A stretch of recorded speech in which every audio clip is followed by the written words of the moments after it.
તો મિત્રો આ વખતે આપણે અજમાની ખેતીમાં ખૂબ સારું રિઝલ્ટ રહ્યું છે અને મધની માખીઓ તમે જોશો ને તો આમાં ભણાટી વગાડે છે.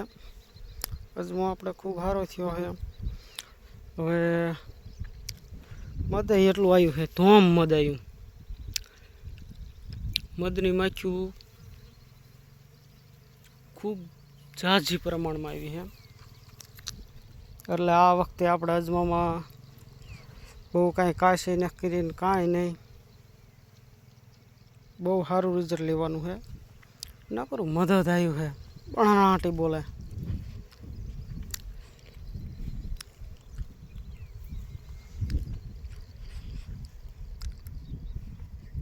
છોડવા હજી આડા ઓછા પીડ્યા છે. અજમો વાયો છે, અજમો. અજમામાં ખારી જમીન હતી છતાં પણ સારું રિઝલ્ટ રહ્યું છે. જો તમને બતાવું ફળ,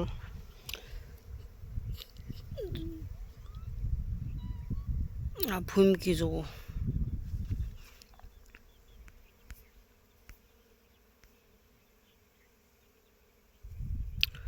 ખૂબ સારું પાક એવું લાગે છે.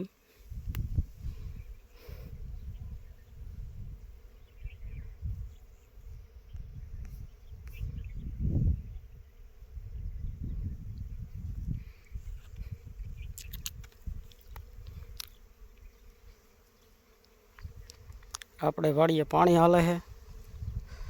પાણી તો આને બહુ જ હોય. પાણી મીડિયમ પાવાનું, પાણી ભરાવા નહીં દેવાનું. પાણી ઝાઝા પાવાના, પણ ઓછા ભરાય એવા પાણી પાવાના.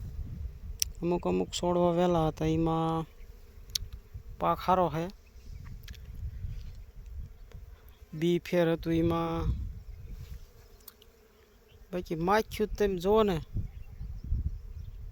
સંભળાશે તમને ભણ ભણ ભણ ભણ ભણ.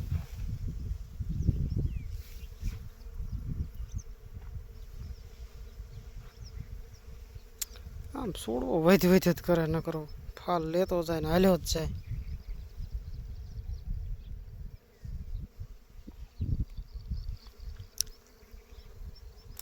મધ એટલું આવ્યું.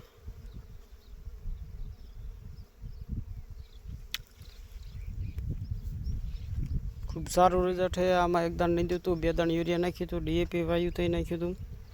પછી કાશ આવી જાય પૂરું. દવા બવા એક કંઈ ફુવારો ન માર્યો. અને હવે દવાનો ફુવારો મરાય નહીં, કેમ કે મધ આવે જ નહીં. મધ ન આવે તો તમારો ઉતારો ન સારો આવે. મધ આવે એટલે એમાં જે આપણે ઓલું શું અરે નામ ને આવડે, આપણે